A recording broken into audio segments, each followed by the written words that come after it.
सद्गुरू श्री ब्रह्मचैतन्य महाराज गोंदवलेकर यांचं प्रवचन 5 एप्रिल. संतांच्या संगतीचा परिणाम. जडीबुटीवाल्याजवळ एक गोळी असते.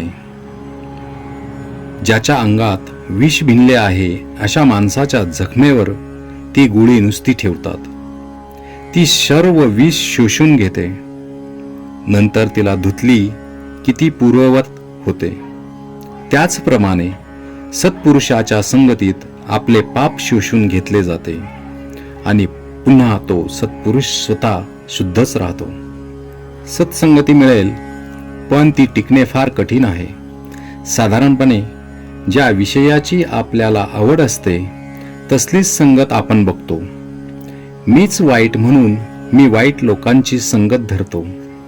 विषयात दोष नाही, म्हणजेच नुसते विषय बाधक होत नाही. विषयी लोकांची संगत मात्र फार बाधक असते. संगतीने आपल्यावर बरा वाईट परिणाम होतो. विषय मागूनही जो ते देत नाही त्यापासून परावृत्त करतो तो संत.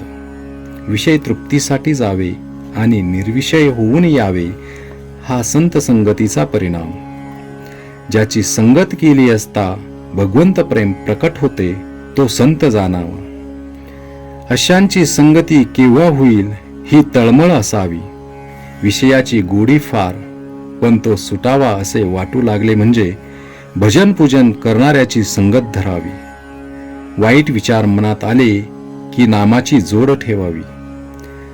आपला सर्वाठाई भगवत भाव वाढू लागला म्हणजे संतांची प्रचिती येते. भगवंताच्या लीला पाहणाऱ्यांनाच खरा आनंद मिळतो. म्हणून संत नेहमी भगवंताविषयीच सांगत असतात. ते जे गातील तो संगीतातला रागच समजावा. तुकाराम बुवा नुसते विठ्ठल विठ्ठल म्हणत, पण त्याची गोडी आपल्या गाण्यामध्ये देखील नाही. खरोखर संतांना आपल्याविषयी इतकी कळकळ असते, आपल्याला ती कळतही नाही. संत आपल्या हिताचे सांगतात, पण आपले मन विषयात वावरत असल्याने त्यांचे बोलणे आपल्या मनात पूर्णपणे ठसत नाही.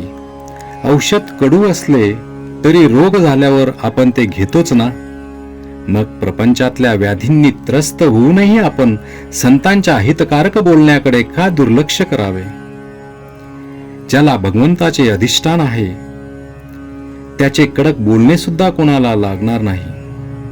अत्यंत निर्भयता हा संतांचा पहिला गुण आहे.